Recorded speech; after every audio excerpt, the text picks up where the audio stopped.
The snake method is the tried and true technique to get low and slow temperatures effortlessly on your kettle. And in this video, I'm going to show you how to do it. Hello there, Sal here from SJ Cooks. Now getting those super high temperatures on your kettle is easy, but when it comes to low and slow temperatures over a long period of time, well, that's where beginners tend to struggle. Now achieving those low and slow temperatures between 225 and 275 degrees Fahrenheit, well, that will unlock the magic that comes with cooking meats at those low and slow temperatures. Meats like brisket, pork shoulder, ribs, not only require you to achieve those low and slow temperatures, but they also require you to maintain those low and slow temperatures until it finishes cooking. And that's where the snake method comes into play.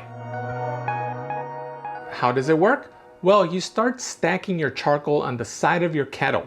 You'll start up some coals on one end, and the coals will slowly ignite over time, just like a fuse. The results are rock steady low and slow temperatures for many hours. A snake this long will easily run you from 6 to 8 hours at a temperature between 250 and 275 degrees Fahrenheit, which is perfect for long cooks like ribs. Want something longer, say for like a brisket? It's simple, just extend your snake. If you do build a long snake, remember, it's important to leave a big enough gap for the lit charcoals once you drop them in. There is no telling how long a cook can go, but be advised that there is a possibility to extend the snake during the cook, just in case you need it to run longer. And later on in the video, I'm going to go over some issues you might run across, and I'm going to also run a rib cook with you. But before then, let me show you how to set up the snake. Just so you have a point of reference, I'm going to measure out a chimney full of Kingsford professional briquettes. This way you'll know how long of a snake you can do with a chimney full of briquettes. The process is rather simple. You line up your coals next to each other, almost like dominoes that have fallen over. I'm creating a 2x2 snake here, which means there are 2 rows of coals at the bottom and 2 rows stacked on top. If you're working with bigger briquettes like B&B charcoal, you'll want to do a 2x1 snake instead. Or if you want to run lower at say 225 degrees Fahrenheit with your normal size Kingsford briquettes, you'll also want to run a 2x1 snake. Now stacking is pretty easy, but I should point out its biggest weakness is that it takes a little while to do. But I think the pros of having consistent low temperatures throughout your cook with no additional cost of buying extra accessories, it's very well worth your setup time. Here it is built out. I should also point out that I purposely didn't stack 12 of these briquettes because they're going to be lit and that's what's going to start up the snake. To light the coals, I'm going to flip a chimney upside down, place a paper towel with oil in it, and light it up. The upside down chimney trick is a great way to start up a small amount of charcoals. And although you can certainly start up the coals directly on the snake, I find that lighting them separately is better. It's mainly because it's easier to get the grill up to temperature this way. Once your tool coals are lit, dump your coals at the beginning of the snake. Now for extra flavor, drop in some wood pieces. Use your favorite wood here. I'm using apple here for a more milder smoke. And since we're talking wood here, cherry is also great and adds some good color. Pecan and hickory are also some of my personal favorite wood chunks to smoke with. To help maintain temperatures further and to add more moisture to your grill, try adding some water to a pan and place it under your meat. But I'm gonna go waterless on this cook, so let's get this grill up to temperature and let's cover. My bottom vent is wide open and the top vent is half open. I'll monitor the grill temp, and once it reaches about 200 degrees, I'll start closing down the vents. Now once the grill reaches 200, I'll set my bottom vent to 1/4 open and the top vent I'll leave 3/4 open. This is enough to get us to 250 degrees Fahrenheit, and any adjustments I make at this point will be very minor with the top vent. Now be cautious with the bottom vent at this point. It is important not to close down your bottom vent further than 1/4 open because, well, it's very easy to close down your vent completely.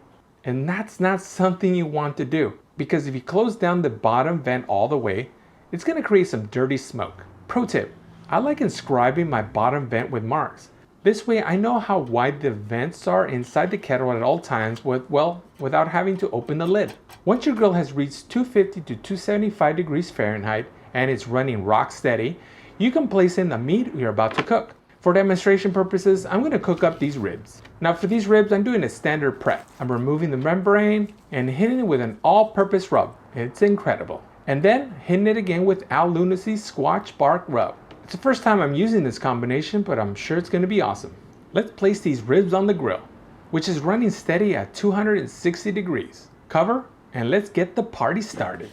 Now the wonderful thing about the snake method is not having to monitor it or adjust the vents too often. Once it's locked in, you are good to go. This is why it's highly recommended for beginners. 3 hours later, these ribs are ready to wrap. This is the status of our snake so far. Now one important thing to note is that while you're cooking, you'll want to come in here and rotate your grate. The heat for the steak will travel, and it's important not to let the heat go under your meat or get too close to your meat.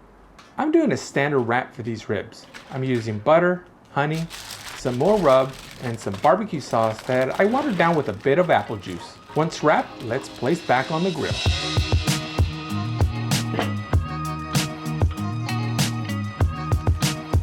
4.5 hours in, these ribs are tender. So let's unwrap and put back on the grill for the bark to set up a bit. This is the status of our steak. You can sauce at this stage, but I'm going sauceless. My wrap had enough sugar to make these ribs taste fantastic. And that's it. 5-hour total cooking time. Our ribs are done.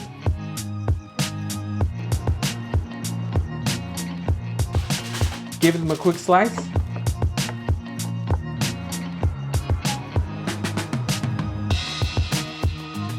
And a quick taste. Very juicy. Great rib. And bam. No sauce necessary either. Now these ribs turned out fantastic. Be sure to close down your vents after the cook, and this is what the snake looked like the next day. One thing worth mentioning is that sometimes the coals don't burn all the way through, so anytime you check on your cook, be sure to move the unlit pieces around and pile them closer to the heat source. And that's it. Aside from rotating and making sure you pile your coals every so often, you really don't have to do much to get consistent low and slow temperatures for hours. Now, what can go wrong with the cook? Well, the best scenario is that the grill is not running hot enough. It's always easier to raise your temperature than it is to lower the temperature. Now, if you're running too low, start off by opening your top vent. Wait about 15 minutes, and if it's still too low, open your bottom vent by just a bit, and then wait another 15 minutes. It's important to wait between 15 to 30 minutes between adjustments. The most common mistake is to make adjustments too often before letting it settle, because that's a sure way to let the temperatures get away from you. And well, before you know it, your kettle's running way too hot. If things get too hot, you can do one of two things. First, you want to close down your vents, both lower and the top, and then let about 15 minutes for it to settle. Do not close them all the way though. This will choke out your fire, introducing dirty smoke. That's not something you want. If you're still running way too hot, like 30 or 40 degrees over your desired temperature, and you're in the middle of a cook, try removing some of the lit coals. This will instantly lower your grill temperature. But honestly, if you're off by less than 25 degrees, I wouldn't worry about it too much. We are using a grill here, not an oven, so it's perfectly normal for our temperatures not to be super exact. Slight increases or decreases of temperature are perfectly normal and you'll be okay. But with the snake method, you'll have a much easier time maintaining those low and slow temperatures for an extended period of time. So give it a try.